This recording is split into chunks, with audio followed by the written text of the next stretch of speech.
ಒಂದು ಕ್ಷಮಿಸ್ಬಿಡಿ ಎಲ್ಲರೂ. ಮನೆ ಹತ್ರ ನನಗೆ ಭೇಟಿ ಮಾಡೋಕ್ಕಾಗಲಿಲ್ಲ ಕಾರಣಾಂತರಗಳಿಂದ.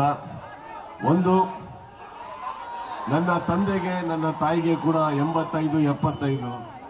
ಹಾಗೆ ನಮ್ಮ ಅಕ್ಕಪಕ್ಕ ಮನೇಲಿರೋ ಹಿರಿಯರು ತಲೆ ಹಿಡ್ಕೊಂಡಾಗ ಲಾಸ್ಟ್ ಟೈಮ್ ಏರ್ಪಾಡು ಮಾಡಿಸಿ ಎಲ್ಲ ಚೆನ್ನಾಗಾದ್ರೂ ಕೂಡ ನನ್ನಿಂದ ಆ ಬ್ಯಾರಿಕೇಡ್ ಹೊಡೆದು ಎಲ್ಲ ತೊಂದರೆಗಳಾದಾಗ, ನನ್ನ ಪೊಲೀಸ್ ಸಿಬ್ಬಂದಿ ಮಿತ್ರರಿಗಾದಂತಹ ತೊಂದರೆ ನೋಡಿದಾಗ ಎಲ್ಲರೂ ಕೇಳ್ಕೊಂಡಿದ್ದು ಮನೆ ಹತ್ರ ಬೇಡಿ ಅಂತ. ಅದಕ್ಕೋಸ್ಕರ ಇಲ್ಲಿಗೆ ಬಂದೆ. ತಮ್ಮನ್ನ ಭೇಟಿ ಮಾಡಬಾರ್ದು ಅಂತ ಅಲ್ಲ, ಈ ಕ್ಷಮೆ ನನ್ನ ಮೇಲೆ ಇರಲಿ. ಬಟ್ ಇದನ್ನ ಸಾಧ್ಯ ಮಾಡ್ಕೊಡಕ್ಕಾದಂತ ಮತ್ತೊಮ್ಮೆ ಮೂರ್ತಿ ಅವರ ಥ್ಯಾಂಕ್ ಯು ಅಂತ ಹೇಳ್ತಾ,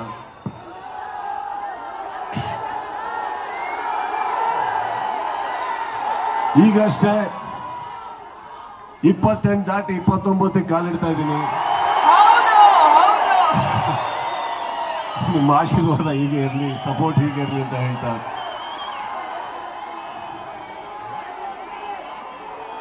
ಮ್ಯಾಕ್ಸ್ ಸಿನಿಮಾ ತಾವೇ ನೋಡಿದ್ವಿ ಟ್ರೇಲರ್. ಸ್ವಲ್ಪ ತಡ ಆಯಿತು, ಆದರೆ ಇನ್ನು ಮುಂದೆ ಒಂದು ಪ್ರೀತಿಯಿಂದ ಒಂದು ಉಡುಗೊರೆಯಾಗಿ ಈ ವರ್ಷ ಸದ್ಯದಲ್ಲೇ ನಿಮ್ಮ ಮುಂದೆ ಇಡ್ತಾ ಇದೀವಿ. ಆ ಪ್ರೋತ್ಸಾಹ, ಪ್ರೀತಿ ಆ ಸಿನಿಮಾ ಇರಲಿ ಅಂತ ಹೇಳ್ತಾ, ಇಲ್ಲಿ ಪ್ರತಿಯೊಬ್ಬರಿಗೂ ಪರ್ಸನಲ್ ಆಗಿ ಭೇಟಿ ಆಗಕ್ಕಾಗದೇ ಇರ್ಬೋದು, ಬಟ್ ಅಲ್ಲಿಂದ ಹಿಡಿದು ಇಲ್ಲಿವರೆಗೂ ಅಂಡ್ ಬರಕ್ಕಾಗದೇ ಇರೋಂಥ ಪ್ರತಿಯೊಬ್ಬರು ಸ್ನೇಹಿತರಿಗೂ, ಯಾವ್ಯಾವ ಊರಲ್ಲಿ ಇದ್ದೀರೋ ಎಲ್ಲರಿಗೂ ನಾನು ಹೇಳ್ತಾ ಇರೋದು, ನಿಮ್ ತರನೇ ನೀವು ನನ್ನ ಮೇಲೆ ಇಟ್ಟಿರೋ ಪ್ರೀತಿನ ನಾನು ನಿಮ್ಮ ಮೇಲೆ ತುಂಬಾ ತುಂಬಾ ತುಂಬಾ ಪ್ರೀತಿ ಇಟ್ಟಿದ್ದೀನಿ, ಸದಾ ಇಟ್ಟಿರ್ತೀನಿ, ಯಾವಾಗ್ಲೂ ಇಟ್ಟಿರ್ತೀನಿ. ನಾವು ಬೆಳಗ್ಗೆ ಎದ್ದು ಮುಖಕ್ಕೆ ಒಂದು ಮೇಕಪ್ ಹಾಕೊಳ್ಳೋದೆ ನಿಮಗೋಸ್ಕರ. ನೀವು ಎಲ್ಲಿವರೆಗೆ ನೋಡಕ್ ಇಷ್ಟಪಡ್ತೀರೋ ಅಲ್ಲಿವರೆಗೂ ನಿಮಗೋಸ್ಕರ ದುಡಿತೀನಿ ಅಂತ ನಾನು ಮಾತು ಕೊಡ್ತಾ ಇದ್ದೀನಿ.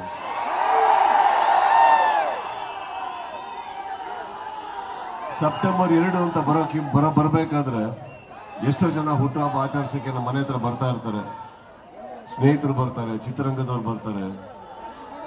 ಬಟ್ ನಿಮ್ಮ 1ನೇ ತಾರೀಕು 12 ಗಂಟೆ ಆಗ್ತಿದ್ದಂಗೆ ಬರುವಂತ ಒಂದು ಕೂಗಿದೆಯಲ್ಲ,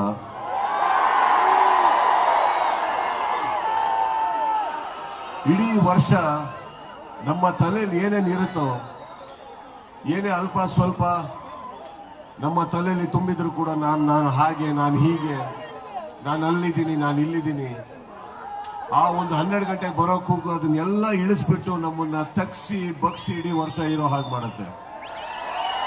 ನನ್ನನ್ನ ಇದೇ ರೀತಿ ಇಟ್ಟಿದ್ದಕ್ಕೆ, ಹೀಗೆ ಸದಾ ನಿಮ್ಮೆಲ್ಲ ಪ್ರೀತಿ ಇಟ್ಟಿದ್ದಕ್ಕೆ, ಪ್ರೀತಿ ಇಡೋ ಹಾಗೆ ಮಾಡಿದ್ದಕ್ಕೆ ನಿಮಗೆ ಧನ್ಯವಾದಗಳನ್ನ ಹೇಳ್ತಾ, I just want you to know I love you all, okay?